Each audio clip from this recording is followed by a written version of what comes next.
ഈ ചാനലിൽ ചില പ്രത്യേക ചാനലുകളൊക്കെ ഇതിന് പിന്നിൽ വളരെ ശക്തമായി നിൽക്കുന്നത് അവർക്കറിയാം. ഇവിടുത്തെ വലിയ ഒരു സ്വാധീനം ക്രിസ്ത്യൻ സമൂഹത്തിൻ്റെ ഇടയിൽ BJP ഉണ്ടാക്കിയെടുത്തിട്ടുണ്ട്.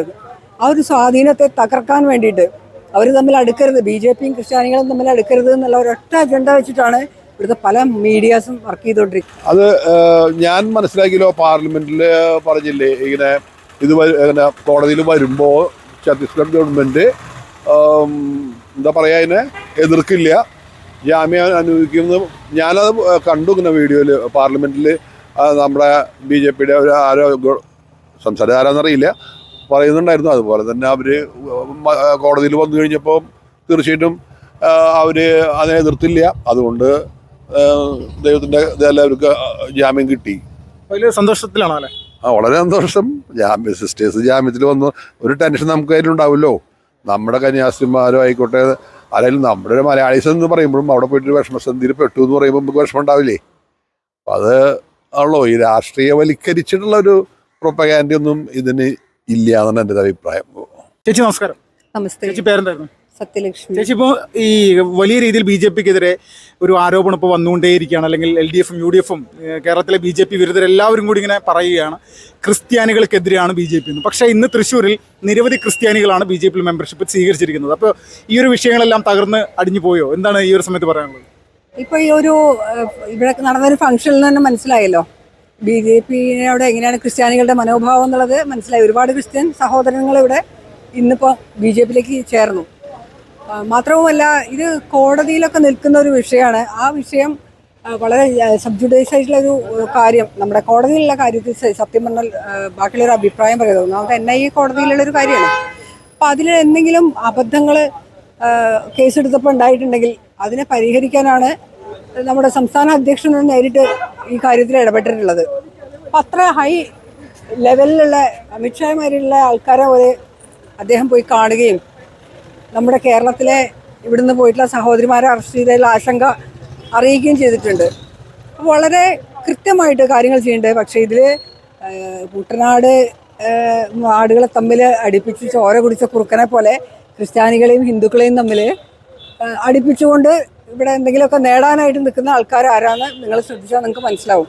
ചില പ്രത്യേക മീഡിയ അല്ലേ, നമ്മുടെ TV ചാനലിൽ ചില പ്രത്യേക ചാനലുകളൊക്കെ ഇതിന് പിന്നിൽ വളരെ ശക്തമായി നിൽക്കുന്നത് അവർക്കറിയാം.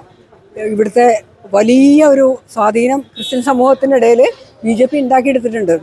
ആ ഒരു സ്വാധീനത്തെ തകർക്കാൻ വേണ്ടിയിട്ട് അവർ തമ്മിൽ അടുക്കരുത്, BJPയും ക്രിസ്ത്യാനികളും തമ്മിൽ അടുക്കരുത് എന്നുള്ള ഒരൊറ്റ അജണ്ട വെച്ചിട്ടാണ് ഇവിടുത്തെ പല മീഡിയാസും വർക്ക് ചെയ്തുകൊണ്ടിരിക്കുന്നത്.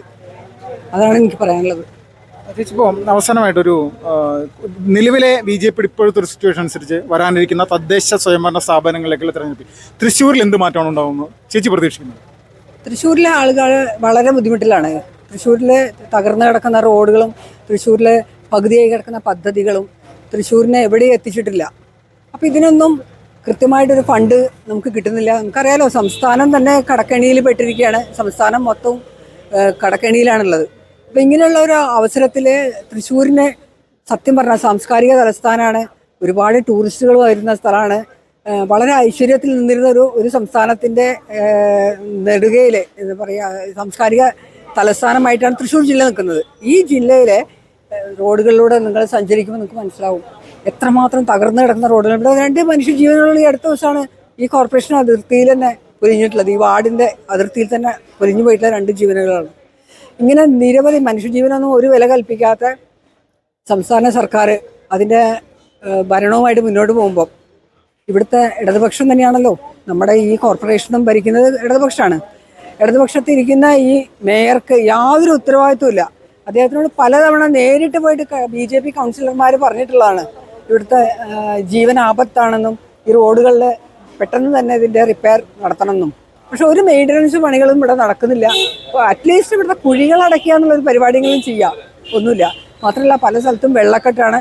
ഇവിടുത്തെ ക്ലീനിങ് ശരിക്കും നടക്കുന്നില്ല. ചാലുകൾ മാലിന്യ നിർമ്മാർജ്ജനം നടക്കുന്നില്ല. പലതുകൊണ്ടും തൃശ്ശൂർ ജില്ല പിറകിലാണ്, വളരെ പിറകിലാണ്. തൃശ്ശൂർ കോർപ്പറേഷൻ മറ്റുള്ള എല്ലാ സ്ഥലങ്ങളെക്കാളും വളരെ പിന്നിലാണ്. അപ്പോൾ തീർച്ചയായിട്ടും ആൾക്കാരുടെ ഉള്ളിൽ വളരെ ദൃഢനിശ്ചയമുണ്ട്. ഇനി വരുന്ന ഇലക്ഷനിൽ അവർക്കറിയാം ആർക്ക് വോട്ട് ചെയ്യണമെന്നും. അപ്പോൾ ഭാരതീയ ജനതാ പാർട്ടി ഉയർത്തിയിട്ടുള്ള വികസിത കേരളം എന്ന് നമ്മുടെ സംസ്ഥാന അധ്യക്ഷൻ പറയുന്ന ആ മുദ്രാവാക്യം തന്നെ വികസിത തൃശ്ശൂർ എന്നുള്ള മുദ്രാവാക്യം ഉയർത്തിക്കൊണ്ട് ഞങ്ങൾ പൊരുതും ഇവിടെ തൃശ്ശൂരിലെ കോർപ്പറേഷൻ പിടിച്ചെടുക്കുകയും ചെയ്യുമെന്ന് പറയാനാണ് ആഗ്രഹിക്കുന്നത്. കോർപ്പറേഷൻ ഉറപ്പായിട്ടും പിടിക്കുമല്ലേ? തീർച്ചയായിട്ടും കോർപ്പറേഷൻ പിടിക്കും. ഞങ്ങൾ ഈ തൃശ്ശൂരിൻ്റെ അറിയാലോ, നഗര പരിധികളിലൊക്കെ BJP തന്നെയാണ് ഇപ്പം ഉള്ളത്. ഈ ഒരു തോന്നൽ, ആളുകളുടെ ഉള്ളിലുള്ള മടുപ്പ്, മറ്റ് രണ്ട് പാർട്ടിക്കാരും UDF ആയും LDF ആയാലും തൃശ്ശൂരിന് ഒന്നും നൽകിയില്ല എന്നുള്ള ഒരു മടുപ്പ് ജനങ്ങളുടെ മനസ്സിലുണ്ട്. അതുകൊണ്ട് തീർച്ചയായിട്ടും ഈ ഇലക്ഷനിൽ ജനങ്ങൾ അതിന് മറുപടി കൊടുക്കുന്നതായിരിക്കും. ചേട്ടാ നമസ്കാരം. നമസ്കാരം. ചേട്ടാ പേരെന്തായിരുന്നു? എൻ്റെ പേര് ജോർജ് പാലത്തിങ്കൽ. ചേട്ടാ ഇപ്പോൾ കന്യാസ്ത്രീമാർ ഛത്തീസ്ഗഡിൽ ഒരു ഏകദേശം 9 ദിവസം ജയിലിൽ കിടന്ന വിഷയം അറിയാമല്ലോ. അപ്പോൾ ഇതിലിപ്പോൾ കന്യാസ്ത്രീമാർക്ക് ഇപ്പോൾ ജാമ്യം ലഭിച്ചിരിക്കുകയാണ്. ഈ ഒരു സമയത്ത് ഒരു ക്രൈസ്തവൻ എന്നുള്ള നിലയിൽ താങ്കളുടെ ഒരു പ്രതികരണം എന്താണ്? കന്യാസ്ത്രീമാർക്ക് ജാമ്യം കിട്ടി എന്ന് പറയുന്നത് വലിയ ആശ്വാസമാണ്, സന്തോഷമാണ്, സമാധാനം വന്നു. വളരെ വിഷമകരമായ സ്ഥിതിയായിരുന്നു. സിസ്റ്റേഴ്സിനെ അവിടെ അറസ്റ്റ് ചെയ്തു, ജയിലിലടച്ചു എന്നൊക്കെ പറഞ്ഞു കേട്ടപ്പോൾ ഇപ്പോൾ അത് ജാമ്യം കിട്ടിയെന്ന് പറയുമ്പോൾ വലിയ ആശ്വാസമുണ്ട്. നല്ല കാര്യം, സന്തോഷമായി. എന്നാലും ഇത്തരം പ്രവണതകൾ അവിടെ നമുക്ക് ആ നോർത്ത് ഇന്ത്യയിൽ ഈ വക പ്രവണതന് മുന്നും ഉണ്ടായിട്ടുണ്ട്, ഇപ്പോഴും ഉണ്ടാവും. അപ്പോൾ അതിനൊക്കെ ഒരു ശാശ്വതമായിട്ടുള്ളൊരു ഇത് വരണം. ഈ ക്രൈസ്തവ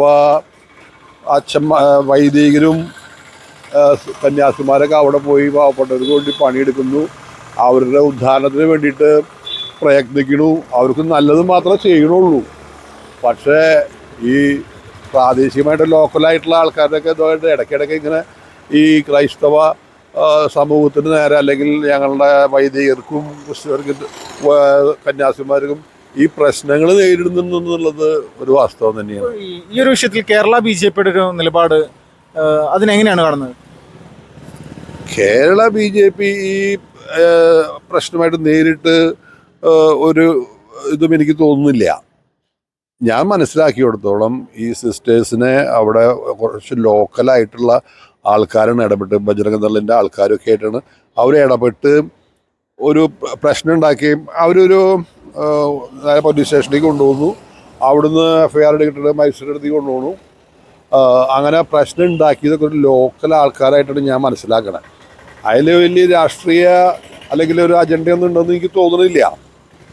പക്ഷെ അത് BJPയും ഒക്കെ ഇടപെട്ട് അതിൽ വേഗം തന്നെ നമുക്ക് അതിൻ്റെ ജാമ്യം കിട്ടാനും കാര്യങ്ങളൊക്കെ ആയി. ഈ ലോക്കലാണ് ഞാൻ മനസ്സിലാക്കുന്നത് ലോക്കൽ ആൾക്കാരായിരിക്കും ഓരോ പ്രദേശത്തും അവർ ഈ പ്രശ്നം ഉണ്ടാക്കുക. അതിൽ വലിയ ഒരു രാഷ്ട്രീയം അതിൽ വലുതായിട്ടുണ്ടോ എന്ന് എനിക്ക് തോന്നുന്നു. പ്രത്യേകിച്ച് കേരള BJP. ഛത്തീസ്ഗഡ് സർക്കാർ ഈ ഒരു വിഷയത്തിൽ ജാമ്യത്തിനെ എതിർക്കാതെ കന്യാസ്ത്രീകൾക്ക് പെട്ടെന്ന് ജാമ്യം ലഭിക്കുന്നതിന് വേണ്ടിയിട്ടുള്ളൊരു നയം സ്വീകരിച്ചിട്ടുണ്ട്.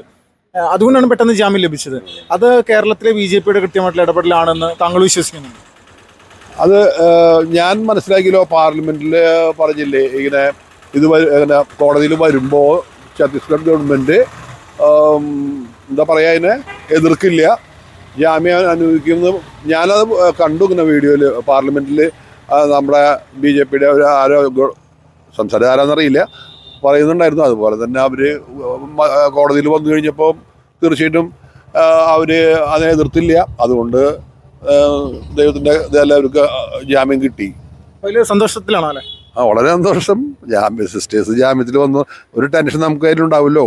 നമ്മുടെ കന്യാസ്ത്രീമാരും ആയിക്കോട്ടെ, അല്ലെങ്കിൽ നമ്മുടെ ഒരു മലയാളീസ് എന്ന് പറയുമ്പോഴും അവിടെ പോയിട്ടൊരു വിഷമസന്ധിയിൽ പെട്ടു എന്ന് പറയുമ്പോൾ നമുക്ക് വിഷമം ഉണ്ടാവില്ലേ. അപ്പം അത് ആണല്ലോ ഈ രാഷ്ട്രീയവൽക്കരിച്ചിട്ടുള്ളൊരു പ്രൊപ്പഗാൻഡയൊന്നും ഇതിന് ഇല്ല എന്നാണ് എൻ്റെ അഭിപ്രായം.